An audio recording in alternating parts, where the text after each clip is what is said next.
Hi friends, ഇന്നത്തെ വീഡിയോയിലേക്ക് എല്ലാവർക്കും സ്വാഗതം. 390 പേർക്ക് ജോലി നേടുവാനുള്ള അവസരമാണ്.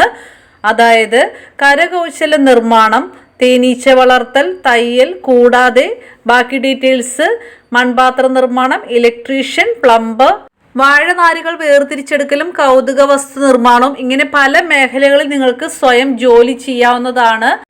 ഗ്രാമോദ്യോഗ് വികാസ് യോജന പദ്ധതി പ്രകാരം പരിശീലനവും യന്ത്രസാമഗ്രികൾ വാങ്ങാനുള്ള സാമ്പത്തിക സഹായവും കമ്മീഷൻ നൽകുന്നതാണ്.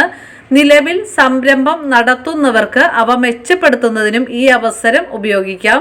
കേരളത്തിലെ 390 പേർക്കാണ് ഈ പദ്ധതി വഴി സഹായം ലഭിക്കുക.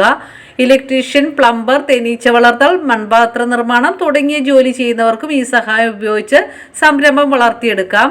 SC, ST, BPL വിഭാഗങ്ങൾ, വനിതകൾ, തീവ്രവാദ ആക്രമണത്തിന് വിധേയരായ കുടുംബങ്ങൾ, പ്രതിരോധ പാരാമിലിറ്ററി ഉദ്യോഗസ്ഥരുടെ വിധവകൾ എന്നിവർക്ക് മുൻഗണനയുണ്ട്.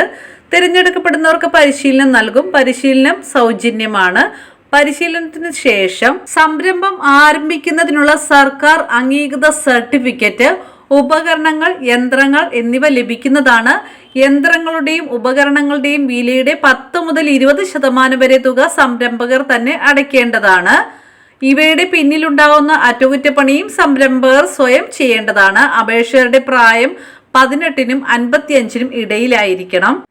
വിദ്യാഭ്യാസ യോഗ്യത, ഈ മേഖലയിലെ പരിചയം എന്നിവ തെളിയിക്കുന്ന രേഖകൾ, 2 പാസ്പോർട്ട് സൈസ് ഫോട്ടോകൾ, പേര്, മേൽവിലാസം, വയസ്സ്, ആധാർ നമ്പർ, ഫോൺ നമ്പർ എന്നിവ രേഖപ്പെടുത്തിയ അപേക്ഷ എന്നിവ ഡെപ്യൂട്ടി ഡയറക്ടർ ഇൻചാർജ്, ഖാദി ഗ്രാമ വ്യവസായ കമ്മീഷൻ, സംസ്ഥാന ഓഫീസ്, വൃന്ദാവൻ ഗാർഡൻ, പട്ടം PO തിരുവനന്തപുരം 695004 എന്ന വിലാസത്തിലേക്കാണ് അയക്കേണ്ടത്. അപേക്ഷ സ്വീകരിക്കുന്ന അവസാന തീയതി ഓഗസ്റ്റ് 30. കൂടുതലായിട്ട് എന്തെങ്കിലും വിവരങ്ങൾ അറിയണം എന്നുണ്ടെങ്കിൽ ഇതിൽ കൊടുത്തിരിക്കുന്ന ലിങ്ക് കറക്റ്റായിട്ട് അടിച്ച് നിങ്ങൾക്ക് അതിൽ സെർച്ച് ചെയ്യാവുന്നതാണ്. അതുപോലെ തന്നെ കോണ്ടാക്ട് നമ്പർ കൊടുത്തിട്ടുണ്ട്, അതിലേക്കും വിളിച്ച് ചോദിക്കാവുന്നതാണ്. കോണ്ടാക്ട് നമ്പർ 0471233165 ആണ്. മെയിൽ ID കൊടുത്തിട്ടുണ്ട്.